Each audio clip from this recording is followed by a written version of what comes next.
ఓం శ్రీమాత్రి నమః. మీనరాశి వారి లైఫ్కి టర్నింగ్ పాయింట్. మే 1వ తేదీతో శక్తివంతమైన రోజు మొదలు మీరు పట్టిందల్లా బంగారమే. ఈ 3 మార్పులను తప్పకుండా చూస్తారని చెప్పడంలో సందేహమే తెలియదండి. అసలు ఈ మీనరాశి వారి లైఫ్ ఏ విధంగా మారబోతుంది, వీరి జీవితంలో కలగబోయే పూర్తి పరిణామాలు, మార్పులు ఏ విధంగా ఉంటాయి, ఈ రాశి వారి యొక్క విద్య, ఉద్యోగ, వ్యాపార, వైవాహిక జీవితాల్లో మీనరాశి వారికి కాలం కలిసి రాబోతుందా లేదా అన్ని విషయాలు కూడా ఇప్పుడైతే మనం క్లియర్గా ఈ వీడియో ద్వారా తెలుసుకుందాం. అంతకన్నా ముందే మీలో ఎవరైనా కొత్తగా కనుక మన ఛానల్ని చూస్తూ ఉన్నట్లయితే తప్పకుండా వీడియోని లైక్ చేయండి. తప్పకుండా మన ఛానల్ని సబ్స్క్రైబ్ చేసుకోవడం మర్చిపోకండి. సబ్స్క్రైబ్ చేసుకోవడంతో పాటుగా పక్కనే ఉన్న బెల్ ఐకాన్లో ఆల్ని ట్యాప్ చేయండి. ఈ విధంగా చేయడం ద్వారా మేము పెట్టే ప్రతి వీడియో కూడా మీకు నోటిఫికేషన్ రూపంలో కనిపిస్తుంది. మీరు మిస్ కాకుండా మన వీడియోని చూడగలుగుతారు. ఇక వీడియోలోకి వెళ్ళిపోయి మీనరాశి వారి గురించి పూర్తి విషయాలు తెలుసుకుందాం. ద్వాదశ రాశులలో మీనరాశి చివరిది. రాశి చక్రంలో ఇది 12వ రాశి.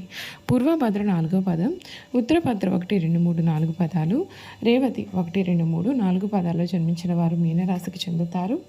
ఈ రాశి వారికి అధిపతి గురువు. ఈ రాశి చక్రంలో చివరిది. మీనరాశిని శరీరాశి, స్వభావ రాశి, జలతత్వ రాశి అని పిలుస్తారు. 2 చేపలు ఒకదాని తోక వైపునకు మరి ఒక దాని తల ఉన్నట్లుగా ఈ రాశికి సంబంధించిన చిహ్నంగా శాస్త్రాల యందు చెప్పబడి ఉంది. మీనరాశి వారి జీవితానికి ఇది ఒక పెద్ద టర్నింగ్ పాయింట్ లాంటిదని చెప్పవచ్చు. మీ జీవితంలో మీరు మునిపెన్నడూ కూడా చూడని అద్భుతమైన మార్పులు అయితే సమయంలో చూడవచ్చు. పెద్దల మద్దతు ఉంటుంది. అడ్డంకులను అధిగమించి పనులను పూర్తి చేస్తారు. ఖర్చుల విషయంలో జాగ్రత్త.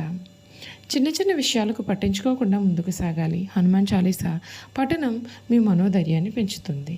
స్త్రీ లక్ష్మీ యోగం ప్రభావంతో ఆర్థిక అభివృద్ధి బలంగా ఉంటుంది. ఆదాయ మార్గాలు విస్తరిస్తాయి. వచ్చిన అవకాశాలను సద్వినియోగం చేసుకోవాలి. ఆత్మవిశ్వాసంతో శాంతంగా వ్యవహరిస్తే ప్రతి పనిలోనూ విజయం సాధ్యమవుతుంది. అపార్థాలకు దూరంగా ఉంటే మేలు. కుటుంబ సహకారం మీకు లభిస్తుంది. వారం మధ్యలో శుభ ఫలితం దక్కుతుంది. నవగ్రహ శ్లోకాలు చదవడం మీకు మంచి ఫలితాలు అయితే అందిస్తుందని చెప్పడంలో కూడా సందేహం అయితే లేదు. ఈ మీనరాశి జాతకులు ఎవరైతే ఉన్నారో వారికి ఈ సమయంలో పట్టిందల్లా కూడా బంగారమేనా అన్నట్లుగా మీ జీవితం అయితే మారిపోతుంది. కళలో కూడా ఊహించలేనటువంటి అద్భుతమైన మార్పులు అయితే చూస్తారు. ఇప్పటి వరకు కూడా మీరు ఏవైతే సమస్యలు పడి ఉన్నారో అటువంటి సమస్యలు అన్నింటి నుండి మీకు బుద్ధి విముక్తి రాబోతుంది. మీనరాశి వారి సమయంలో కొన్ని పరిహారాలు కూడా పాటించాలండి. మర్రి చెట్టు వేర్లకు తీపి పాలను సమర్పించాలి. పెద్దలకు, గురువులకు సేవ చేయాలి. మీ శక్తి సామర్థ్యాల మేరకు అన్నదానం వలన శుభ ఫలితాలు కలుగుతాయని చెప్పడంలో కూడా సందేహం అయితే లేదు. మీనరాశి వారికి ఈ సమయంలో చూసుకున్నట్లయితే కనుక జ్యోతిష శాస్త్రం ప్రకారం మీనరాశి వారికి గురుడు అధిపతిగా ఉంటాడు. గురుడు యొక్క ప్రభావంతో ఈ కొత్త ఏడాది సానుకూలమైన ఫలితాలు కనిపిస్తూ ఉన్నాయి. ఈ కాలంలో మీకు తల్లిదండ్రుల నుండి మద్దతు లభిస్తుంది. కొత్త వాహనం కొనుగోలు చేసే అవకాశం కనిపిస్తుంది. మీ కోరికలన్నీ కూడా నెరవేరే అవకాశాలు కనిపిస్తూ ఉన్నాయి. విద్యార్థులకు ఈ సమయం అనుకూలత కనిపిస్తుంది. ఉద్యోగులకు కష్టానికి తగిన ఫలితాలు ఉంటాయి. వ్యాపారస్తులకు మంచి లాభాలు కనిపిస్తూ ఉన్నాయి. ఈ సందర్భంగా ఈ తెలుగు నూతన సంవత్సరం మీనరాశి వారికి ఆదాయపరంగా, ఆరోగ్యపరంగా, కుటుంబ జీవితంలో కూడా ఎటువంటి ఫలితాలు రాబోతున్నాయో చూసేద్దామండి. మీనరాశి వారికి ఆర్థిక పరంగా కొంత ఇబ్బందికరంగా కనిపిస్తుంది. జూన్ 2 వరకు సంపదను సూచించే గ్రహమైన గురుడు మొదటి స్థానంలో సంచారం చేయనున్నాడు. అంతకంటే ముందుగా గురుడు 12వ స్థానంలో దహనం కారణంగా ఖర్చులు పెరిగే అవకాశం కనిపిస్తుంది. మరొక వైపు రాహుకేతువుల సంచారం కారణంగా ఆర్థిక పరంగా మెరుగైన ప్రయోజనాలు కూడా అవకాశం ఉంటుంది. అనవసరమైన ఖర్చుల బాధ తగ్గిపోవడంతో మంచి ఉపశమనం పొందుతారు. ఈ కారణంగా మీ యొక్క ఆర్థిక పరిస్థితి కూడా బలోపేతం చేసుకునే అవకాశాలు కూడా మీకైతే సమయంలో కనబడుతూ ఉన్నాయి.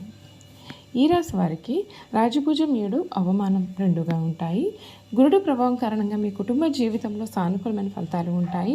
కుజుడి కారణంగా ఎటువంటి ఇబ్బందులు కూడా ఉండకపోవచ్చు. జూన్ 2 నుండి అక్టోబర్ 31వ తేదీ వరకు కూడా గురుడు యొక్క శుభస్థానం కారణంగా మీ కుటుంబ వాతావరణం మెరుగుపడుతుంది. ఈ కారణంగా కుటుంబంలో జరిగే శుభకార్యాలకు అవకాశాలు ఉంటాయి. ఈ సంవత్సరం ప్రారంభం నుండి జూన్ 2వ తేదీ వరకు కూడా 4వ స్థానంలో గురుడు ఉండడం చేత కొన్ని చిన్న సమస్యలు అయితే ఎదురయ్యే అవకాశాలు కనిపిస్తున్నాయి. కాబట్టి కొంచెం జాగ్రత్తగా ఉండాలి. శనిదేవుని ప్రభావంతో ప్రతికూలమైన ఫలితాలు కూడా ఉంటాయి. ఈ కాలంలో మీకు ఏలినాటి శని దశ కారణంగా ఆరోగ్యపరంగా కొన్ని సమస్యలు కూడా ఎదుర్కోవచ్చు. రాజకీయాల్లో ఉండేటటువంటి వ్యక్తులు తీవ్రమైన నష్టాలు కూడా చూడాల్సి రావచ్చు. ప్రత్యర్థులు మీకు చేసే పనులలో ఆటంకాలు కలిగించే అవకాశాలు ఉంటాయి. కాబట్టి జాగ్రత్తగా ఉండాలి. లేదంటే మీరు చాలా నష్టపోవలసి రావచ్చు. చూసారు కదండి, మీనరాశి వారి గురించి తెలుసుకున్నారు కదా. ఇక వీరి గుణగణాలు కూడా చూసేద్దాం. మీనరాశి సరి రాశి ద్విస్వభావ రాశి, జలతత్వ రాశి అని పిలుస్తారు. రెండు చేపలు ఒకదాని తోక వైపునకు మరి ఒకదాని తల ఉన్నట్లు ఈ రాశికి సంబంధించిన చిహ్నంగా శాస్త్రాల్లో చెప్పబడి ఉంది. మీనరాశి పూర్వభద్ర 4వ పాదంలో జన్మించిన వారు చాలా అదృష్టవంతులు, అందమైన గంభీరమైన రూపం కలవారుగా ఉంటారు. ఉత్తరభద్ర నక్షత్రంలో జన్మించిన వారు చక్కటి సుందరమైనటువంటి రూపాన్ని, సద్గుణ గుణాలతో పాటుగా ధర్మమును కూడా తెలిసి ఉంటారు. శత్రునాశనం చేవారుగాను, సుఖ జీవితానికి వీరు అలవాటు పడిపోయిన గాను ఉంటారు. అయితే ఉత్తరభద్ర 1వ పాదంలో జన్మించిన వారు తొందరపాటు నిర్ణయాలు తీసుకున్నట, ఇతరులపైన అధికారం చలాయించే నైజాన్ని కలవారుగా ఉంటారు. ఉత్తరభద్ర 2వ పాదంలో జన్మించిన వారు చాలా అదృష్టవంతులు, గొప్పవారు, పండితులు వీరితో స్నేహం చేస్తారు. జ్యోతిష్య పరిచయం కూడా వీరు కలవారుగా ఉంటారు. ఉత్తరభద్ర 3వ పాదంలో జన్మించిన వారు కళా నైపుణ్యం కలిగి ఉంటారు. పరస్త్రీ సాంగత్యం ఉంటుంది. వీరికి దైవభక్తి కూడా హెచ్చుగా ఉంటుంది. కార్యసూర్యులని చెప్పవచ్చు. ఉత్తరభద్ర 4వ పాదంలో జన్మించిన వారు ప్రజలను ఆకట్టుకునే మనస్తత్వాన్ని కలవారుగా ఉంటారు. చాలా చాతుర్యంగా మాట్లాడుతూ ఉంటారు. రేవతి 1వ పాదంలో జన్మించిన వారు అందరి గౌరవం పొందుతారు. చాలా అదృష్టవంతులు, సుఖ జీవితానికి వీరు అలవాటు పడిపోతూ ఉంటారు. రేవతి నక్షత్రం 2వ పాదంలో జన్మించిన వారు పాప పనులు చేయడంలో వీరికి అధికమైన ఆసక్తి ఉంటుంది. పరస్త్రీ సాంగత్యం ఉంటుంది. తమ కుటుంబం మీద కాకుండా ఇతరులపైన ఆసక్తి అధికంగా ఉంటుంది. రేవతి 3వ పాదంలో జన్మించిన వారు అందమైన రూపం కలవారుగా ఉంటారు. పాప పనులు చేయడంలో అధికమైన ఆసక్తి కలవారుగా ఉంటారు. రేవతి 4వ పాదంలో జన్మించిన వారికి తెలివితేటలు ఎక్కువగా ఉంటాయి. మంచి స్వభావం ఉంటుంది. దైవభక్తి కూడా హెచ్చుగా ఉంటుంది.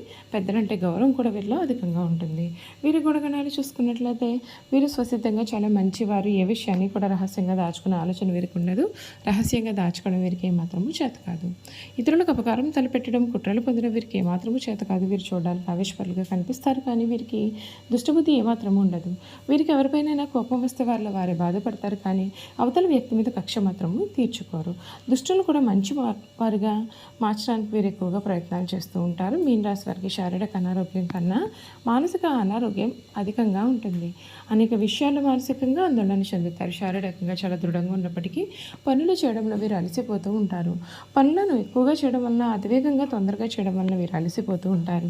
సాధారణంగా ఈ మీనరాశిలో జన్మించిన వారు ప్రశాంత మనస్కులుగా ఉంటారు. కోపం త్వరగా రాదు. ఒకవేళ కోపం వస్తే అది చాలా విపరీతంగా ఉంటుంది. వృత్తి ఉద్యోగాలు స్వయంగా ఏర్పరచుకునే సామర్థ్యాన్ని వీరు కలవారుగా ఉంటారు. ఈ రాశి వారు వీరి జీవితంలో స్థిరత్వం కోసం చాలా కష్టాలు పడతారు. వృత్తి ఉద్యోగంలో చాలా ఒడిదుడుకులు అనేవి వీరికి తరచుగా వస్తూ ఉంటాయి. ఈ రాశి వారికి కళా సాహిత్య రంగాల మంచి ఆసక్తి, నిపుణత ఉంటాయి. వంశపారంపర్యంగా లభించిన ఆస్తులు వీరు వృద్ధి చేస్తారు. ఇతరుల మాయమాటల ప్రభావం వీరి మీద చాలా కాలం చూపిస్తుంది. నిదానం అవసరమని నిదానంగా వీరు గ్రహిస్తారు. వంశగౌరవం, మంచితనం వీరిని చాలా వరకు కూడా ఆదుకుంటుంది. చూసారు కదండి, మీనరాశి వారి గురించి తెలుసుకున్నారు కదండి. ఈ వీడియో కనుక మీకు నచ్చినట్లయితే తప్పకుండా వీడియోని లైక్ చేయండి.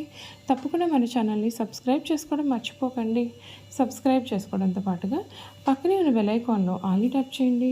ఈ విధంగా చేయడం ద్వారా మేము పెట్టే ప్రతి వీడియో కూడా మీకు నోటిఫికేషన్ రూపంలో కనిపిస్తుందండి. మీరు మిస్ కాకుండా మన వీడియోని చూడగలుగుతారు. అలాగే ఈ మీనరాశిలో మీ స్నేహితులు కానీ కుటుంబ సభ్యులు కానీ ఉన్నట్లయితే తప్పకుండా మన వీడియోని వారితో షేర్ చేయడం మర్చిపోకండి. Thank you for watching.